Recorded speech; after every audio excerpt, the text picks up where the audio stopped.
Y'all, you probably think the Toronto Blue Jays are done making headlines after that devastating World Series heartbreak. But hold up. Bichette just got slapped with a massive $189 million contract prediction that's got the entire MLB sweating bullets. We're talking 7 years of pure Canadian baseball magic, and Blue Jays Nation, this could change everything about our future. I'm your diehard Jays fan who's been bleeding blue and white since the Alomar days, and today we're diving into why Bo's payday could make or break our championship dreams. If you're a true fan of the Blue Jays, you won't want to miss a second of today's updates. Smash that like, drop a comment, and subscribe. Let's be real about where we stand right now. That World Series run was absolutely electric, but losing to the Dodgers in front of our home crowd still stings like a frozen puck to the face. We came within one win of glory, one controversial lodged ball call away from hoisting that trophy at Rogers Center. Our rotation held strong when it mattered. Romano was shutting down hearts in the ninth, and Vlad Jr. was crushing moonshots that had Yankees fans crying in their overpriced beer. But now the dust has settled, and we're sitting here in the AL East knowing the Red Sox and Orioles are plotting their revenge tours. The timing couldn't be more brutal for our front office. We're coming off a magical playoff run that reminded everyone why this franchise belongs in October, but now we're staring down some serious roster decisions that could determine whether we're contenders or pretenders next season. Bo missed almost the entire postseason until the World Series, and even then, he was playing on a bum hamstring that would have sent lesser players straight to the trainer's room. Here's where things get absolutely wild. CBS Sports just dropped this bombshell prediction that Bichette is about to land a 7-year, $189 million contract this offseason. That's $27 million per year, folks. We're talking franchise-altering money for a shortstop who's been dealing with defensive questions and injury concerns. The comparison they're making is to Willie Adams's deal with the Giants, but they're adding extra cash because Bo's younger and the market's gone completely insane. But wait, there's a twist coming that nobody's talking about. While some teams are already being warned to stay away from Bo, calling him a flawed player and a net negative on defense, others are seeing pure gold in that bat.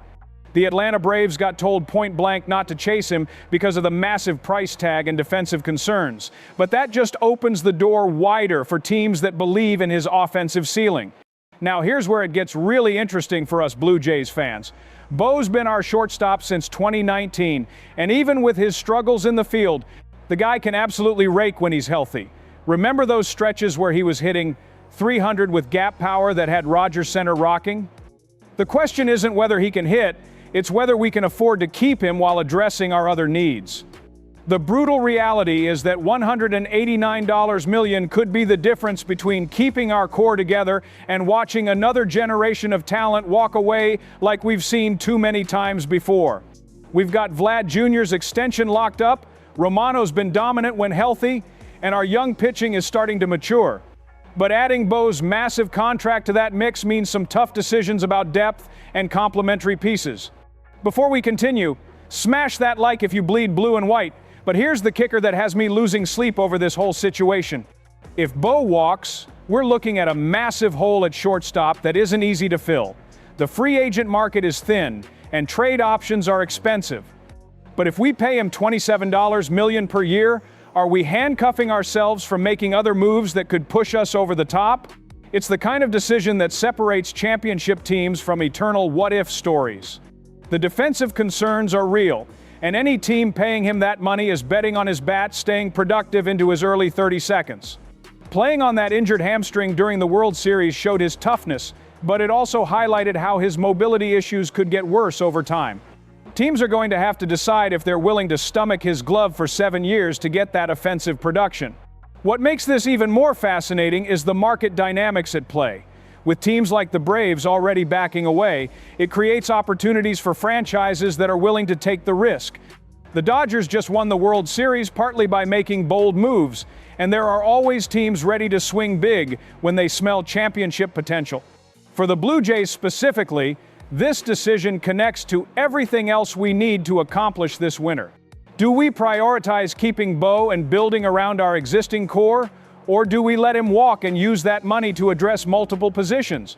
Our rotation needs depth, The bullpen could use reinforcement, and having flexibility to make in-season moves might be more valuable than locking up one player.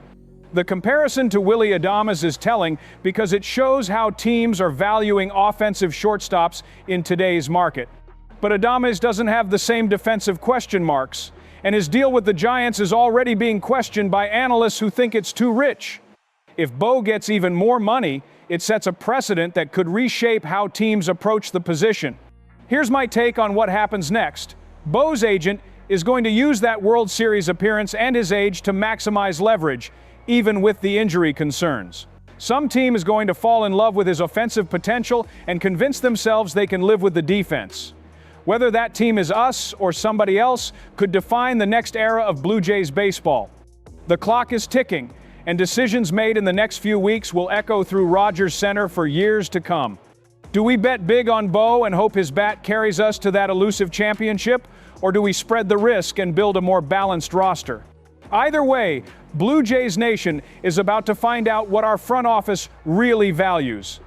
So here's my question for all you diehard Jays fans out there. Would you pay Bo Bichette $189 million over 7 years to keep him in Toronto? Or would you rather see that money spread across multiple positions to build depth? Drop your thoughts in the comments below. Share this with your fellow Blue Jays fanatics. And make sure you're subscribed because this offseason is about to get absolutely wild. Until next time, keep bleeding blue and white.